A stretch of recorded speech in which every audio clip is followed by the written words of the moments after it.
오늘 함께 나눌 말씀은 요한복음 8장 21절에서 30절까지의 말씀입니다. 신약성경 159면 요한복음 8장 21절에서 30절까지 말씀 제가 봉독하도록 하겠습니다. 다시 이르시되 내가 가리니 너희가 나를 찾다가 너희 죄 가운데서 죽겠고 내가 가는 곳에는 너희가 오지 못하리라. 유대인들이 이르되 그가 말하기를 내가 가는 곳에는 너희가 오지 못하리라 하니 그가 자결하려는가. 예수께서 이르시되 너희는 아래에서 났고 나는 위에서 났으며 너희는 이 세상에 속하였고 나는 이 세상에 속하지 아니하였느니라. 그러므로 내가 너희에게 말하기를 너희가 너희 죄 가운데서 죽으리라 하였노라. 너희가 만일 내가 그인 줄 믿지 아니하면 너희 죄 가운데서 죽으리라. 그들이 말하되 내가 누구냐? 예수께서 이르시되 나는 처음부터 너희에게 말하여 온 자니라. 내가 너희에게 대하여 말하고 판단할 것이 많으나 나를 보내신 이가 참되심에 내가 그에게 들은 그것을 세상에 말하노라 하시되 그들은 아버지를 가리켜 말씀하신 줄을 깨닫지 못하더라. 이에 예수께서 이르시되 너희가 인자를 든 후에 내가 그인 줄을 알고 또 내가 스스로 아무것도 하지 아니하고 오직 아버지께서 가르치신 대로 이런 것을 말하는 줄도 알리라. 나를 보내신 이가 나와 함께 하시도다. 나는 항상 그가 기뻐하시는 일을 행함으로 나를 혼자 두지 아니하셨느니라. 이 말씀을 하심에 많은 사람들이 믿더라. 아멘.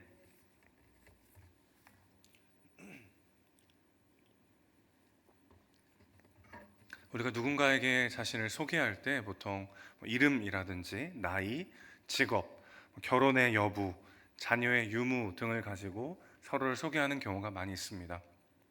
그런데 사실 나 자신에 대한 인식을 하기 위해서는 그러한 질문들만으로는 부족하다는 것을 알게 되죠.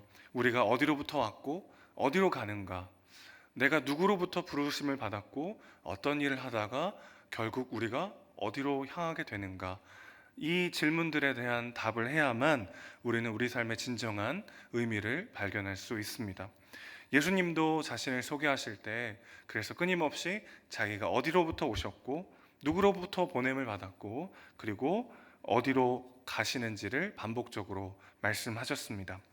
그분은 아버지 하나님의 보내심을 받고 이 땅에 오셨죠. 영원전부터 계셨던 그분께서 시간을 뚫고 이 땅 가운데 오셨습니다. 그러나 유대인들은 예수님의 고향을 안다는 이유로, 우리가 너의 육신의 부모를 알고 있다라는 이유로 그러한 예수님을 하늘로부터 오셨다라고 믿지 않았던 것이죠. 그들은 눈앞에 보이는 것, 그리고 그들이 알고 있었던 것이 전부인 것처럼 예수님을 제한하여 평가하곤 했습니다. 우리도 그런 실수를 범할 때가 참 많이 있죠. 내가 경험했던 예수님, 내가 아는 예수님이라는 틀 안에 예수님을 가둬놓고 그것 이상으로 나의 상황과 환경과 나의 어떠함을 뛰어넘어 일하시는 하나님을 경험하지 못할 때가 참 많이 있습니다. 이제 오늘 예수님은 당신께서 어디로 가실지에 대해서 말씀하고 계십니다.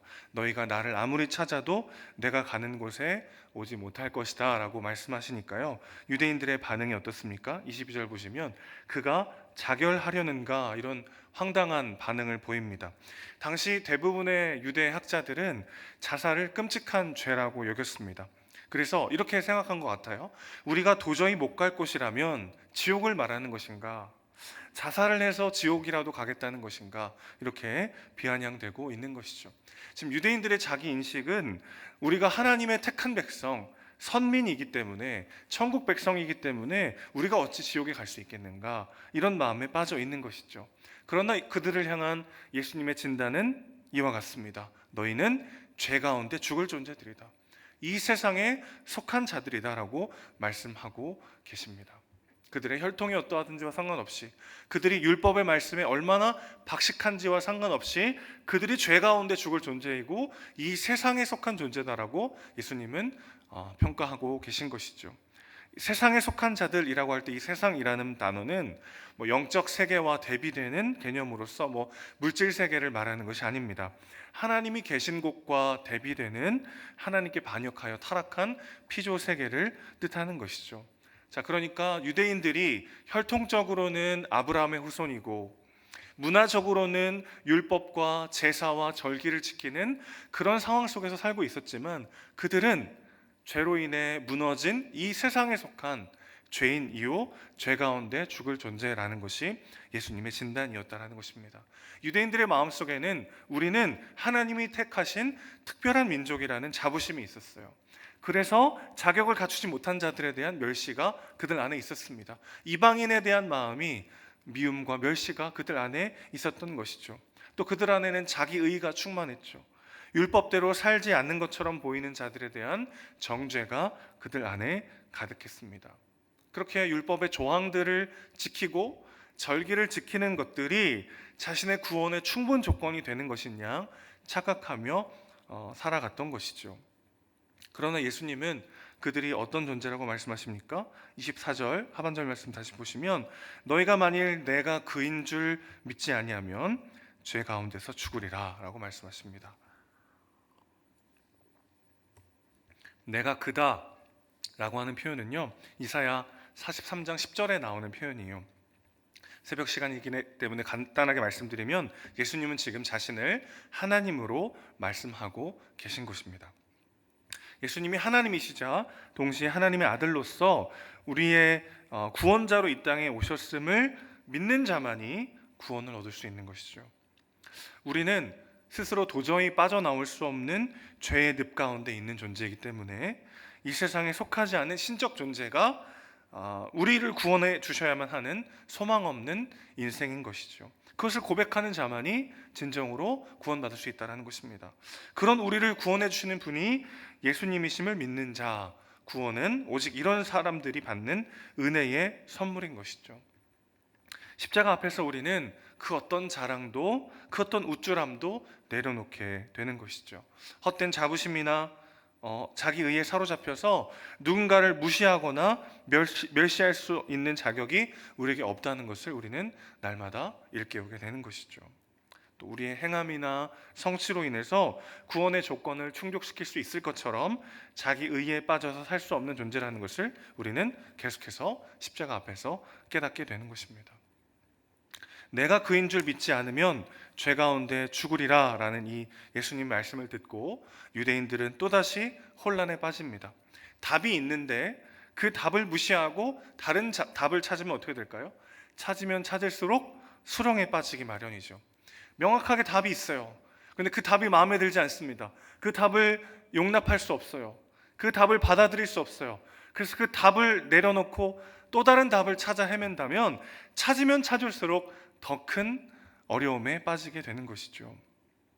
예수님은 하나님의 아들이요 구원자로 예수님을 도저히 받아들일 수 없었기 때문에 그들은 또다시 자신들이 이미 수차례 던졌던 질문을 또다시 반복하고 있습니다. 25절 보실까요? 내가 누구냐? 또 똑같은 답에 똑같은 질문에 빠지게 된 것이죠. 여기에 예수님은 대답하십니다.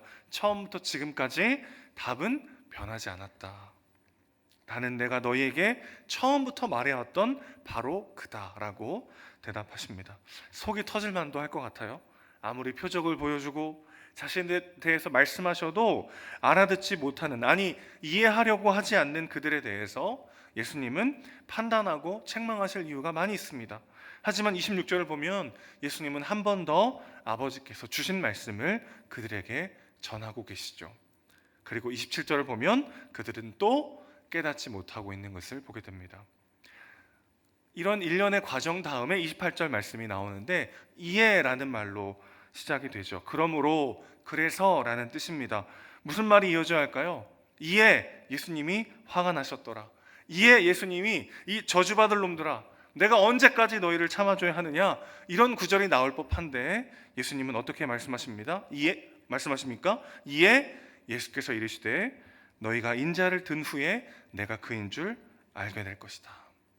도저히 말이 통하지 않는 놈들이구나, 상종하지 못할 놈들이구나 라고 말씀하신 것이 아니라 이에, 그러므로, 그래서 내가 십자가에 달릴 것이고 그러면 너희가 나를 온전히 알게 될 것이다 라고 말씀하십니다.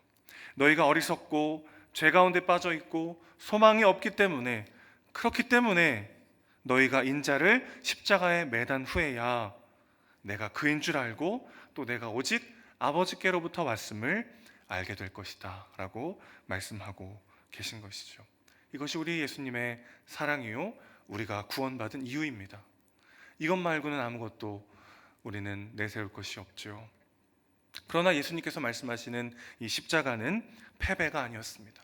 영원한 죽음이 아니었습니다. 죽음을 죽이고 영원한 생명의 길을 여는 방식이었습니다. 하나님 아버지와 영원토록 동행하는 생명의 길이었습니다. 왜 그렇습니까? 29절 보실까요? 나를 보내신 이가 나와 함께 하시도다. 나는 항상 그가 기뻐하시는 일을 행함으로 나를 혼자 두지 아니하셨느니라. 어느 순간 내가 하나님으로부터 멀리 떨어진 것 같고 나 혼자 외롭게 이 세상을 살아가는 것 같은 고독 속에 빠져 있을 때 이 말씀을 기억하는 우리가 되길 소망합니다. 예수님께서 항상 하나님이 기뻐하시는 일을 행하심으로 그를 혼자 두지 않으셨던 하나님, 그 예수 그리스도로 인해 우리가 이 하나님과의 동행을 누리게 된 것이죠. 오늘도 우리는 하나님과 동행하는 삶을 살아가고 있음을 믿음으로 바라보는 우리 모두가 되길 소망합니다.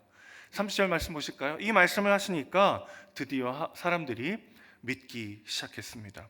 시종일관 완악하고 어리석은 모습으로 예수님 곁에 있던 사람들의 마음속에 마침내 작은 믿음이 피어나기 시작했어요. 물론 완벽한 믿음은 아니었습니다.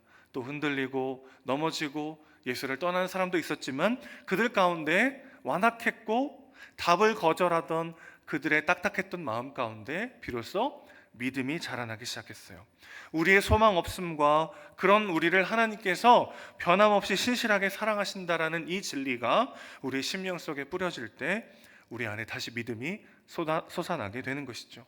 늘 하나님과 동행하시는 예수님께서 항상 하나님께서 기뻐하시는 일을 행하셨기 때문에 우리는 그분의 공로로 하나님 앞에 언제든 나아갈 수 있는, 늘 하나님과 동행하는 존귀한 하나님의 자녀가 되었다는 것이 믿어질 때 우리 마음속에 다시 한번 그 믿음의 감격이 피어나게 되는 것이죠. 그리고 바로 그 믿음으로 오늘 하루를 다시 일어나 살아낼 수 있는 새 힘을 얻게 될 줄로 믿습니다. 말씀을 마무리합니다. 우리는 어디로부터 와서 어디로 가는 존재입니까? 우리는 하나님께로부터 와서 그분의 부르심을 따라 살다가 그분께로 돌아갈 것입니다. 이 땅을 사는 동안 언제나 하나님께서 우리와 함께 하실 것입니다. 그리고 이 땅의 삶이 끝난다면 우리가 그분과 함께 할 것입니다. 어느 쪽이든 우리는 하나님과 함께 하고 있습니다. 우리가 건강할 때나 병들었을 때나 성공했을 때나 실패했을 때나 열정적인 신앙생활을 할 때나 영적 침체기를 걸을 때나 하나님은 우리와 늘 함께 하십니다. 하나님은 변함없이 우리를 사랑하십니다. 이 진리만이 우리의 소망되는 오늘 하루가 되시기를 주님의 이름으로 축원합니다. 기도하겠습니다. 아버지 하나님, 예수 그리스도의 그 완전하신 행함과 하나님과의 동행하심이 우리의 유일한 소망이요, 하나님과 함께 할 수 있는 유일한 자격임을 다시 한번 깨닫습니다. 현실의 어려움 때문에 넘어지고 쓰러지고 한없이 초라한 나 자신을 발견할 때마다 그렇기 때문에 예수님이 나를 위해 십자가에서 죽으시고 부활하셨다는 것을 기억하게 하시고, 그럼에도 불구하고 여전히 나를 사랑하시며 내 손을 잡아주시고 나와 함께하고 계시다는 것을 믿음의 눈으로 바라보게 하시고, 그렇게 다시 일어나 주님과 동행하며 오늘 하루를 살아낼 수 있도록 주님 붙잡아 주시옵소서. 우리의 사랑이시고 주인이신 예수님의 이름으로 기도합니다. 아멘.